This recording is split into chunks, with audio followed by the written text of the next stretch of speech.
Hello friends, এখন আমরা আছি আমাদের আজকের শান্ত পরিক্রমার আরেকটা পার্ট ওয়েস্ট মলের। আজকে আমরা ফুড কোর্টে আছি। অলরেডি আমাদের একটা টাকো বেলে আমাদের অর্ডার দেওয়া হয়েছে। অলরেডি কফি খেয়ে এসেছি, এবার বসে আছি ওয়েটিংয়ে। ওরা আমাদের খাবারটা সার্ভ করবে, ততক্ষণ দেখায়।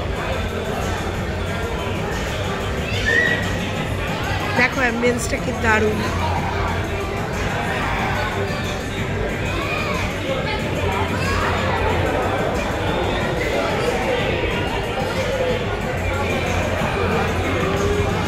বললাম না, এই বাড়িতে থাকার এটা হলো সবচাইতে বড় প্লাস পয়েন্ট।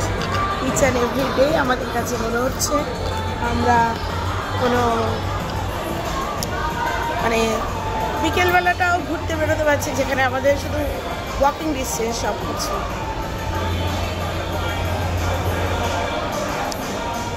শরীরটা ভীষণ খারাপ। কালকে স্কুলে টিচার্স ডে প্রোগ্রাম, আমার উপর দায়িত্ব পড়েছে, বাট আমি নিজে কিছু পারফর্ম করতে পারছি না। অনেকেই ধরেছিল আমাকে নাচ করার জন্য। এতটাই শরীর খারাপ, আমি ক্যালপল খেয়েছি স্কুলে, তারপর একটু ঠিক হয়েছি। আসলে দোষটা আমারও, গরমের জ্বালায় এসি ছাড়া থাকতেও পারি না। তারপরে আবার ভেতরে আমার কি বলতো সাইনাসের প্রবলেম আছে, তো যার ফলে পুরোটাই কফ এই পোর্শনে জমে যায়। সেটা প্রচণ্ড কষ্টকর। আর দিনের বেলা এক্সট্রিম গরম, রোদের তাপ, সবটা মিলে জেরবার, কিছু করার নেই। খেতে ইচ্ছে করে না, খাই না। একটাই রোজ বিকেলবেলা মেয়েটা বাড়িতে সারাদিন বসে থাকে। স্কুল থেকে আসার পরে বললাম চল ঘুরতে যাই।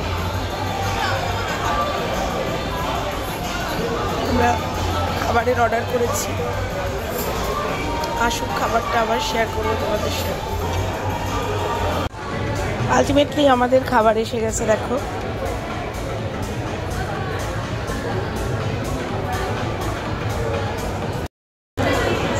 দেখো এবার আমাদের খাওয়া শুরু করবো।